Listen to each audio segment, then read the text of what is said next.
In the 90s, Playmates Toys made the deepest line of Star Trek action figures in history.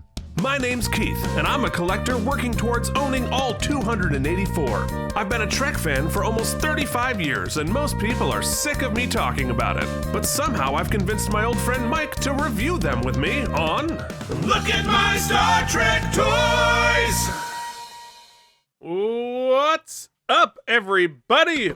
Welcome back to Look at My Star Trek Toys. I am Keith.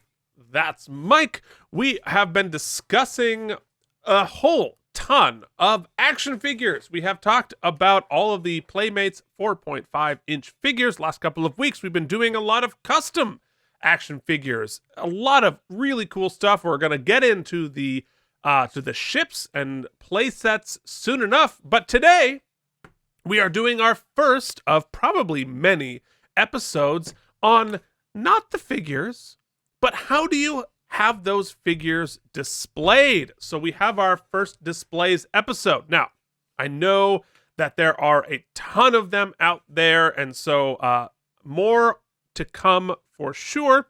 So we have two displays that we are going to talk about today. One, we're going to go into detail with our new friend Andrew Jack's display, and we're going to finish the episode by showing mine. And I'll show you how I display my figures. Spoiler alert, they're right behind me. You can see them behind me in many of the episodes. So, Mike, did you ever have a display for your action figures? Action figures, no. We never. That's not true, actually. My brother and I, when we would set up the pay-per-views, because we would do the wrestling pay-per-views, as I mentioned, we would have them, we would display the card, like this person versus this person, and that was kind of cool. And when he was in college, I think I told the story, I might not have, he would have actual pay-per-views where you'd have to pay a quarter. You would come over, he had pizza and beer, and people would watch him act out the figures. And so we would mock up on our dot matrix printer all of these like the card, and we do a bunch of like early graphic design. Now, my question though, when it comes to displays, because I like to display. There's my instruments. I display various other things. So there's different types, Keith, right? Like, do you have a small collection, and you're just gonna try to keep it in the small little area, and you don't want to draw too much attention? Do you have a huge collection and you're just featuring certain pieces? Do you want to show the entire breadth of your collection? I remember in your last department, Keith, talk about upgrades. In your last department, you had a freaking little, like, I'm in third grade, like, little cabinet, and you just had them all sitting there. That's right. Well, I had fewer of them, plus a lot less space. Yep. So I would say you definitely got an upgrade. So I'm excited to see other people, not just their collections of what's in it, but also, like you said, the aesthetic, because that, in some respects, in my humble opinion, is more important than the actual collecting, the display for the people, or maybe for your personal self. That's where my interest lies these days. Yeah, well, I think that's where your own artistic expression comes out, and because there's a couple different ways to display, because you're either displaying the figures as a figure display, or do you want to build a world around them? Do you want to integrate them into sort of like an adult version of a diorama? There's a lot of different options out there, including there's a teaser for future episodes. There is I just got permission to show an extensive Deep Space Nine diorama that basically builds the entire set, the entire promenade, and it is unbelievable and detailed and varied. So we're going to do an episode on that. Today's not that day. So we're going to look primarily at the display of a collector named Andrew Jacks, who has Andrew Jack, singular, not plural, who has sort of incorporated both of those ideas with some diorama work, but also with some main display work. And we're going to start on the specific pieces and then zoom out and look at the whole collection. So let's look at the first one. And this is his bridge display right here. Now, fans up there will know, hey, I know what that is. That is the Playmates bridge set, which Playmates put out when they started the line. a huge, giant, beautiful bridge set that you could that we're going to be unboxing also in a future episode, and check it out. But what I think Andrew has done really interestingly here is he's lit it so that he can photograph it and make it look realistic, because it has the depth of lighting, shadows, depths, lightings and shadows, and has photographed it professionally here, so you can really feel like you're actually watching the episode, because it really has. Is that Q in the captain's chair and Picard in the back next to Worf? That is Q in the captain's chair in the episode Tapestry, and you can tell it's Tapestry because you've got Picard there in his alternate universe uniform. It's so funny you mentioned Q and Picard in his Tapestry, because you want to know who supplied those figures? This guy. Wow. Because I finally... worlds colliding. Cats and dogs living together. Mass hysteria. That's right. So some of the figures we're going to see in this collection existed right here in this basement for a while. So now, what also I'm noticing here is this particular action sequence highlights that not all figures are designed to be sat. As you'll see that our couple of it's almost not safe for work here. There's a couple of the shots. it's a little undignified for our for Next Gen's favorite couple. Yeah. Yes, indeed. And we have an alternate view of this same shot. Let's look at that, where you can really see the really cool photography that he does here as well, and the lighting, and what's so cool good. What's cool about this playset is that it is truly inclusive. It is a full circle. So, which says that, I don't know if he flew out a wall like they did on the actual set in order to get this picture. That's what they say when they remove a wall so they can put a camera in there. They flew it out. But it's, I don't know, very, very cool. And so this is part of his collection. So let's go to our next location on the ship, because he's built his display basically as locations of the Enterprise. This next one is super cool. Let's take a look at the shuttle bay of the USS Enterprise. So this is where we are building onto custom diorama work, because the only thing here built by Playmates is the figure and the shuttlecraft. So wow. the wall, the lit background there with the ship at warp, and the floor and the walls of the shuttle bay were built here as part of the diorama, which is so cool, right? Cool. How did he do that? Is that just like LED strips? I believe it's LED. There, I'm not sure, but I there's a depth effect too that's really cool. Right. He's got the. It totally looks like you have depth there, and it looks as though he's got the shuttle propped up on something, so it's hovering just a little bit. So cool. The little details. The little details that really put it all together. And so it's funny you mentioned it before, Keith. I often find when I'm doing a production, rehearsing I like, but at a certain point I find that I reach a wall where I can't really progress any further. It's when they bring the lighting in, the lighting design, that things change for me. That's when the magic sauce sort of starts to sprinkle, and I feel things transforming. Yep.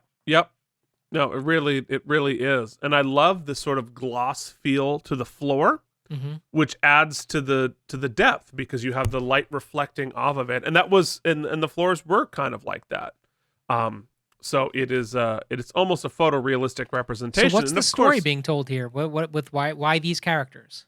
Well, this isn't an episode that happened, but it would be a really cool episode, because we have O'Brien in his dress uniform, obviously meeting some legendary dignitaries. Old Biff from Back to the Future. That's Bones. That's Scotty from Encounter at Farpoint. We did that figure, didn't we? And I made the same stupid joke. And so you probably did. And Spock and Scotty, all three of them from appearances on The Next Generation, just not in the same episode. So maybe they're having a reunion. They just arrived on the shuttlecraft.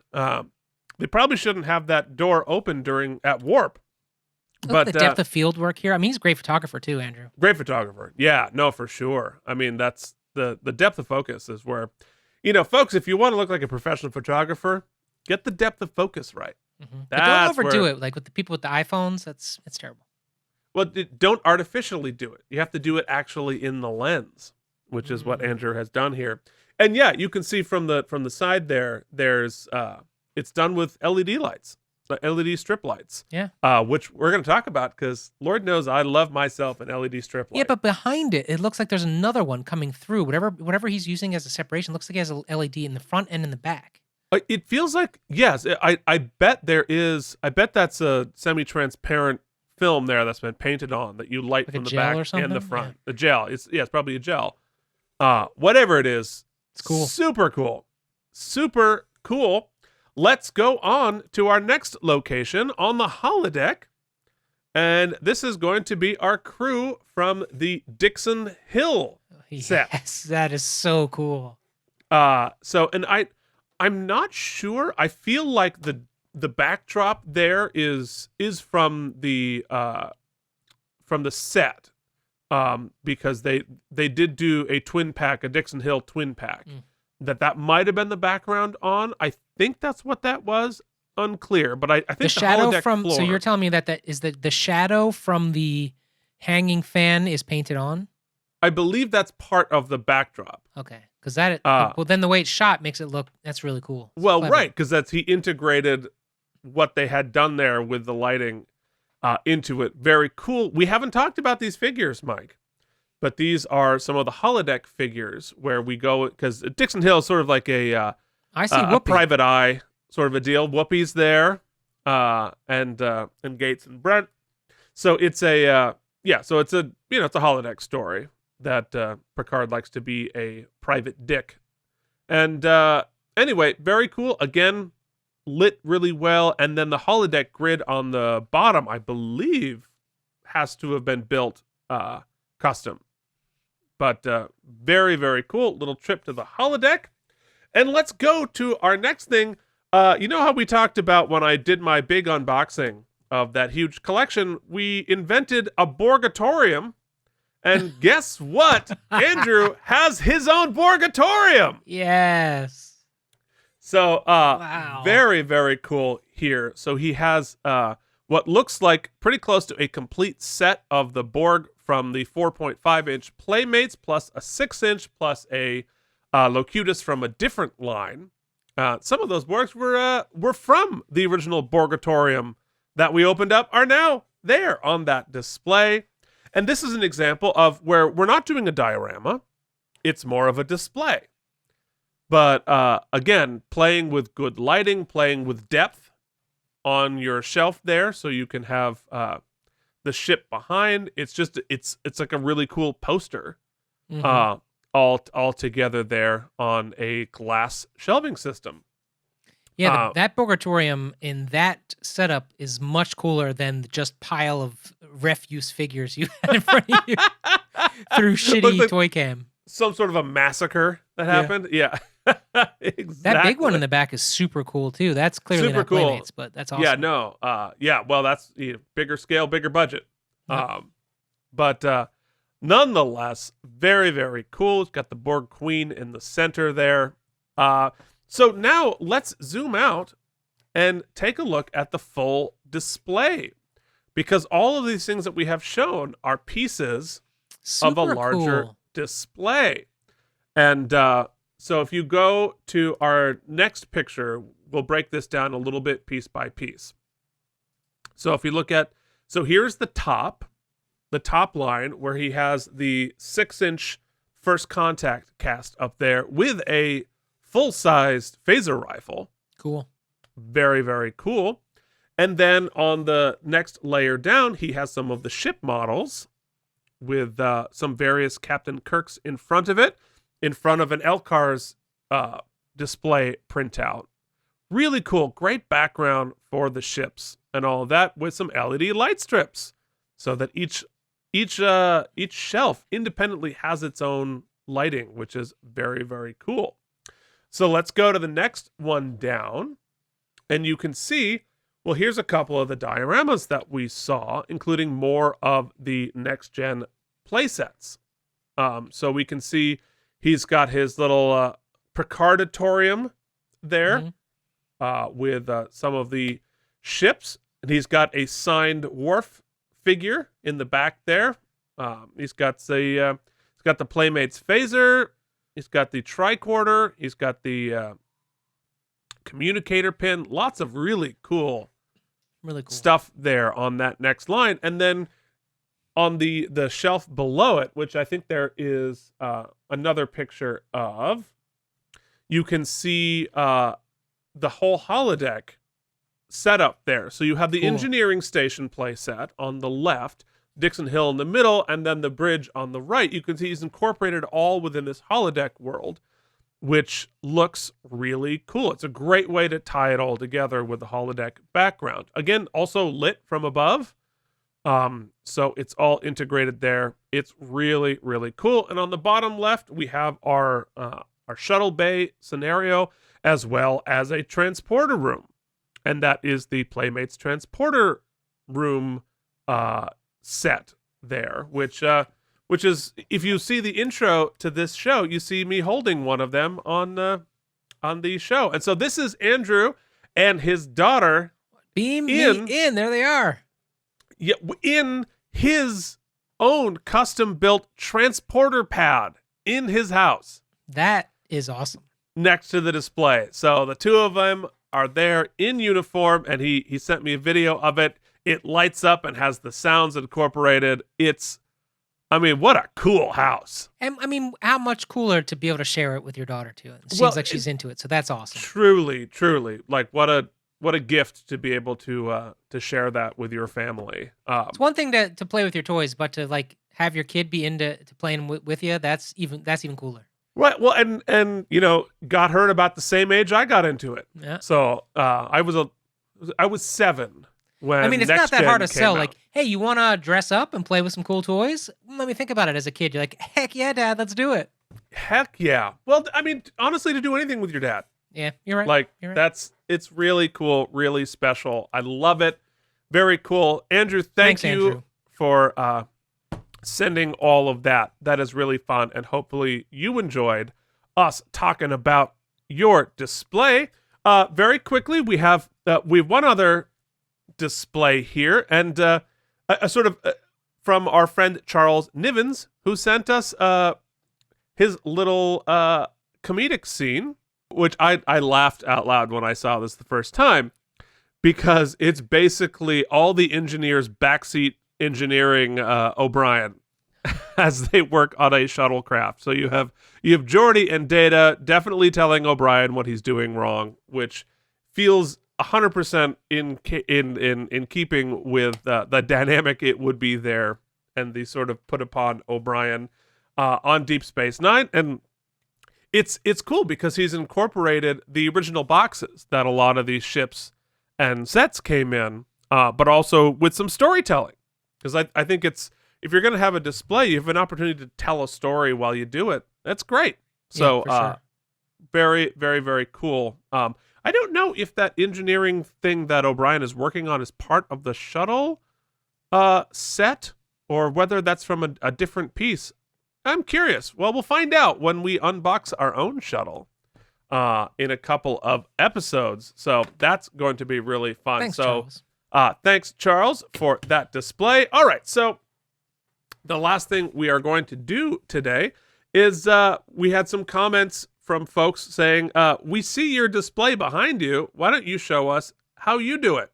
So this is my display, which is behind me in most of these videos, which this is the whole bookshelf set up there. IKEA, check it out. Where in the center there is, of course, all of my Playmates figures, and then on the right you can see I also collect Phil Simms action figures, because I'm a big football fan and he was my football hero. So you can see that there, and some fantasy football trophies, and an action figure of my wife, if you'd believe that. So why don't we show the video so you can sort of see the Playmates collection all together. there. And it's very simple. There's no diorama. There's no storytelling, mainly because I just have too many of them.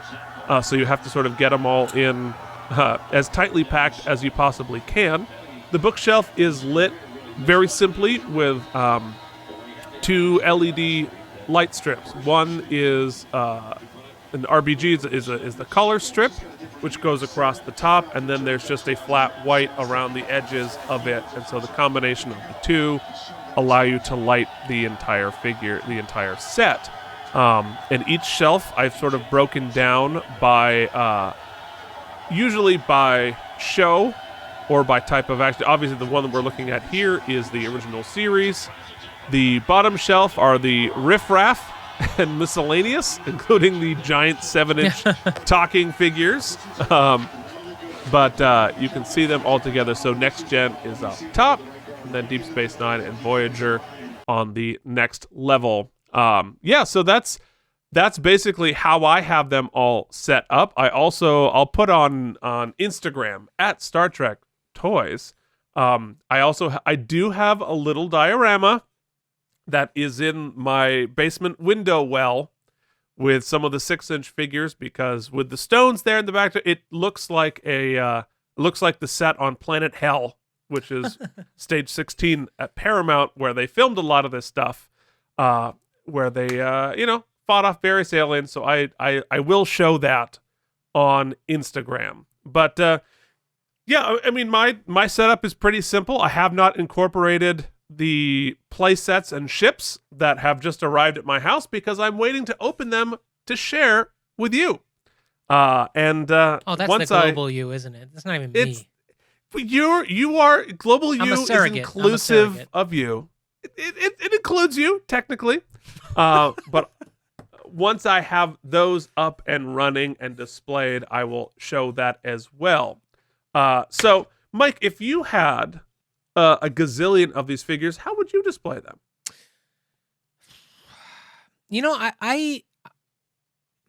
That's a tough one. I like, my OCD is satisfied, is sated by your display method. However, seeing I think Andrew's very thematic sort of setup with little dioramas and different quadrants really did something for me. Like that level of storytelling was really kind of really cool. I mean, I don't know that I'd have the artistic capability to light it as well as he did, but maybe that was his photography. Regardless, I think something along those lines. Although I also have to say, I'm a sucker for some really nice like oak shelving with some pin spotting, like that. Like those for really unique pieces. I enjoyed that as well. You have the higher budget than I do. That's not an IKEA budget. Yeah, right. But you definitely need a spouse who's on board for that one. You do. Well, and the space to do it. Yeah. That would be there's a lot of concessions that need to be made in order to pull that off. So, but a shout out to all of the tolerant spouses and partners out there that we're all sharing this with. If they do not share the same affinity for plastic toys like we do. Well, anyway, so this has been a delight. There's so many more to come. Mike, if folks would like to send us their displays so that we can do another one of these, how would they do it? Oh, it's very easy, guys. Hey, you don't have to even do anything but click below. Leave a comment here on the YouTube. We'll get back to you there. If you want to send us pictures, videos, how-tos, how you do's, some walking tours like Keith did, you can do that. Look at my Star Trek Toys at gmail.com, or hit us up on the Instagram. Just tag us in your pictures and collections and videos at Star Trek Toys. Can't wait for the next one. These are my favorite. These are so fun. We'll be back next week with more of these. We might do an unboxing next week. So we will see. Folks, thank you so much for watching. This has been, it's always the highlight of my week to do this.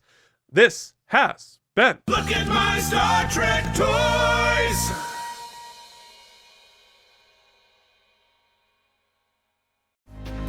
Thank you for watching KME Entertainment. If you enjoyed our particular brand of nonsense, please like and subscribe.